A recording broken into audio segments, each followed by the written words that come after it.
We're talking to Eddie Swartsel, who turned 90. When did you turn 90? August 16th, And 1928. and you look amazing. I'm sure everybody tells you that, but I've heard it before. So I want to talk mainly about Gulf High School, but Okay. we could also talk about the early days as you remember them in Newport Richey. All right. You attended Gulf grades probably 7 through 12. I did. The school then had all grades 7 through 12.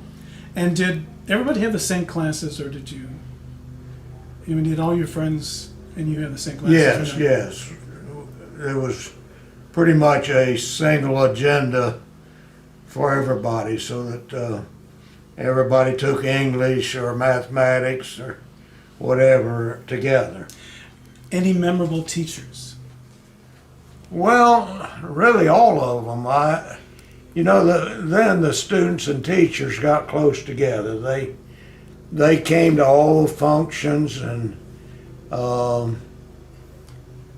my principal, who was A.H. Stevens, called Red Stevens, was both principal and coach, so that he was the mentor of everybody, at least the boys, and I was very close with him. Matter of fact, he wound up working for me in later years, but there was another teacher I remember particularly who was well known in town, James McIntyre. Everybody called him Mac. And he was the manual arts teacher. Manual arts was kind of a big thing then, of teaching boys to make things, and so he had quite a workshop behind the school with lathes and saws, but he interacted very much with the boys and girls. Mac was very popular with the girls. He was a little short Irishman, and most people called him the Irishman, and he was very popular. Professor St. Clair was still there at that time, and was well respected. Now, was Fred Marchman, I know he went off to war, so was he not teaching when you were there? Yes, Fred Marchman was there before he went to the war, and then came back when he got out of the war. And Marguerite, that he married, was already there as a teacher. She taught typing and bookkeeping, etc. And Fred taught mathematics, and they courted while they were teaching there at school and married during the period of time I was going there. And it was a big thing, having two married teachers in the same school. I don't think they'd even allow it now. They'd have to, one of them go somewhere else, but yeah, they were also very popular teachers.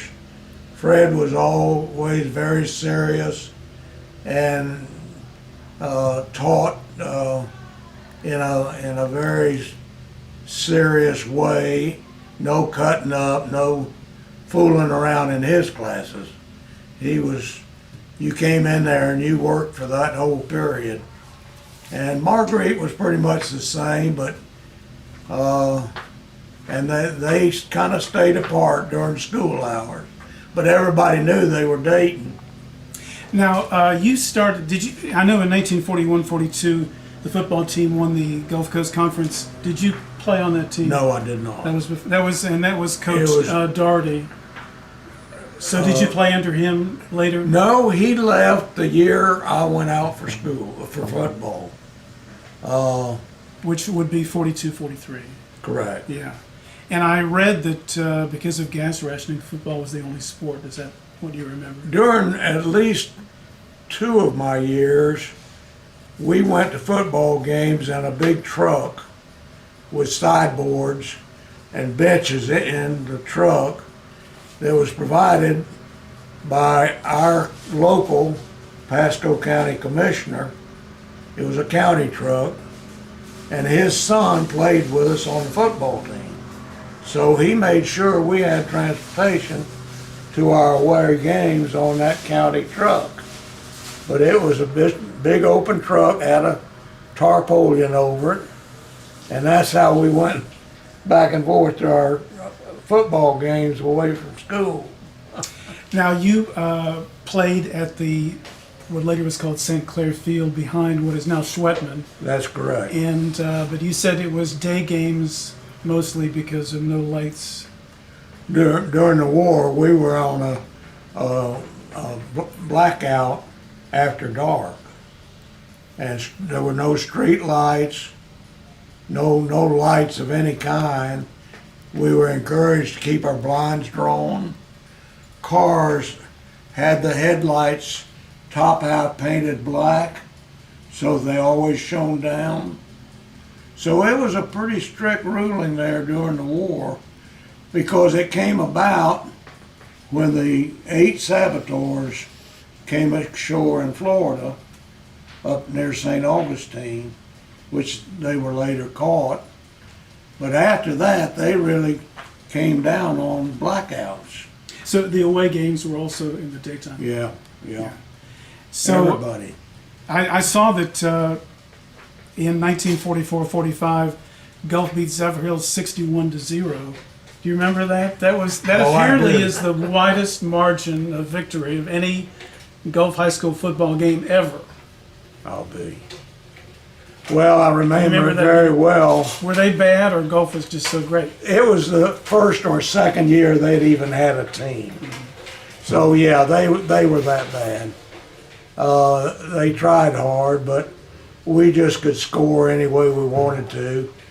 And I remember it so well because the coach developed a play so that every one of the players on the first team had an opportunity to score.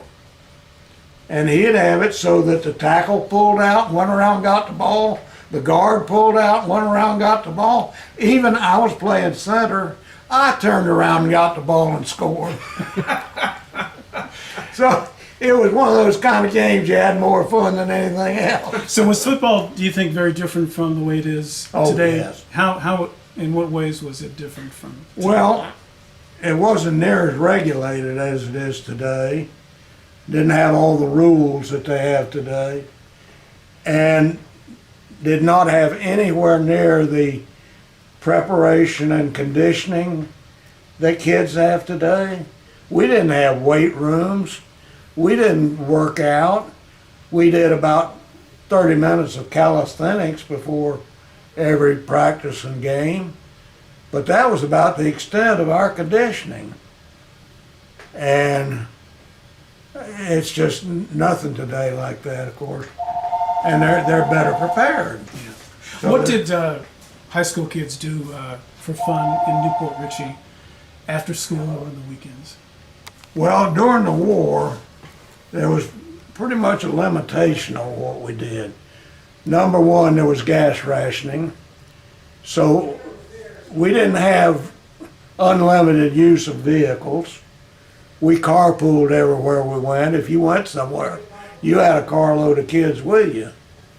And we had a lot of school activities, either during school and after school. We had school dances and school plays. And the entertainment, we did have movies by then, of course, was going to the movies, or if there was a dance, a school dance, you went to that. But kids entertained themselves more than today, by all means. We just made our own entertainment. I think you would have been about 13 when Pearl Harbor was attacked. Do you Oh, recall how you learned of absolutely. it? How did you hear about it? I went, it was a Sunday, and I went to the movie uptown, 2 or 3 of us. I came out of the movie, and Mitty P. Locke, she was Mitty Pierce at that time, came down the street in Newport Richey in her car, hollering to everybody, "We're at war, we've been bombed." and everybody go home and whatever. So I did go on home immediately, and my parents already had it on the radio, and we just stayed glued to the radio for the rest of that day and probably the next one too, hearing all about the bombing of Pearl Harbor. We didn't have TV then, so everything we heard was by radio.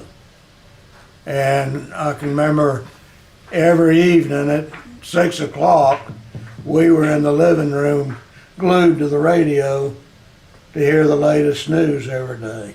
Do you have any memories of Pierce Elementary School? Of what? Of Pierce Elementary.